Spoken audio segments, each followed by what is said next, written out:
Salah satu rekan Lestari mengungkapkan kebenaran dari cerita Lestari, yang telah dikhianati kepercayaannya oleh si Ucup Mansur.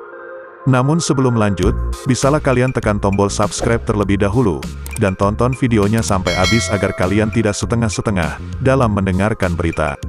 Oke, kalau sudah mari kita lanjut. Lestari, yang merupakan korban penipuan dari si Ucup Mansur itu, mengaku kecewa berat dengan si Ucup Mansur. Menurutnya, sebelum menjadi ustadz terkenal, si Ucup Mansur menumpang hidup di rumahnya. Namun kebaikannya itu ternyata dibalas keburukan.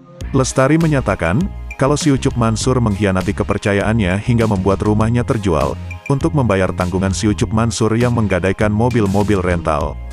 Ibaratnya Yusuf Mansur itu menumpang hidup di rumah saya, sering ke rumah saya, makan di rumah saya.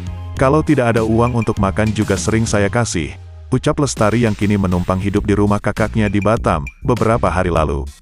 Lestari mengaku, saat kali pertama berkenalan dengan si Ucup Mansur, ia dikenalkan seorang rekannya bernama Umi, yang merupakan suami Iwa. Umi dan Lestari sudah berteman sejak lama. Setelah Lestari dikejar-kejar banyak orang karena menjadi jalan penggadaian mobil si Ucup Mansur, ia menampung sahabatnya itu di rumahnya cukup lama. Saya kasihan, rumahnya sudah hilang. Dijual murah karena takut masuk penjara.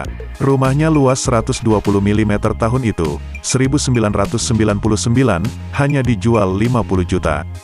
Kalau sekarang sudah berapa miliar itu, ucap Umi yang kini berusia 71 tahun. Umi mengaku tahu persis kasus yang terjadi antara si Ucup Mansur dan Lestari. Bahkan, sejak awal ia sudah melihat gelagat kurang baik pada diri si Ucup Mansur, sehingga dirinya selalu mendampingi Lestari kemana-mana. Dia Yusuf Mansur, mungkin benci ke saya, karena saya ada terus di samping Lestari. Perasaan saya gak enak soal dia, Yusuf Mansur. Dan benar kan, pernah dulu suami saya dan Yusuf Mansur diturunkan di jalan karena mobil yang mereka kendarai dicegat orang suruhan rental.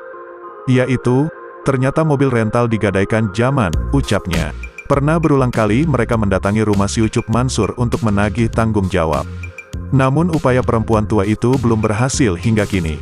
Pernah dulu saya dan Bu Lestari ini datang ke rumah zaman Yusuf Mansur, di Tangerang. Pagi-pagi naik bus ke sana. Hanya diberi waktu 10 menit, katanya dia mau syuting di TV. Saya bilang, kamu sudah terkenal dan kaya. Kembalikan rumah Bu Lestari. Kasihan dia sekarang numpang di rumah saya, ucap Umi, rekan Lestari. Sedangkan dalam suatu pertemuan di kediaman si Ucup Mansur, Umi dan Lestari mengaku pernah diberi uang 400.000 oleh si Ucup Mansur. Uang tersebut sebagai ongkos pulang dari Tangerang ke Jakarta. Saya kan minta uang untuk beli rumah. Untuk membayari Yusuf Mansur itu uang saya sekitar 35 juta, tahun 1999.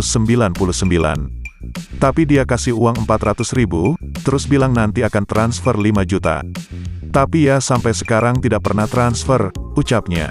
Selanjutnya, bagaimana pendapat kalian guys? Berikan jawaban kalian di bawah kolom komentar dan jangan lupa, like, comment, and subscribe, serta nyalakan lonceng notifikasi. Oke, sampai bertemu lagi di video kami selanjutnya.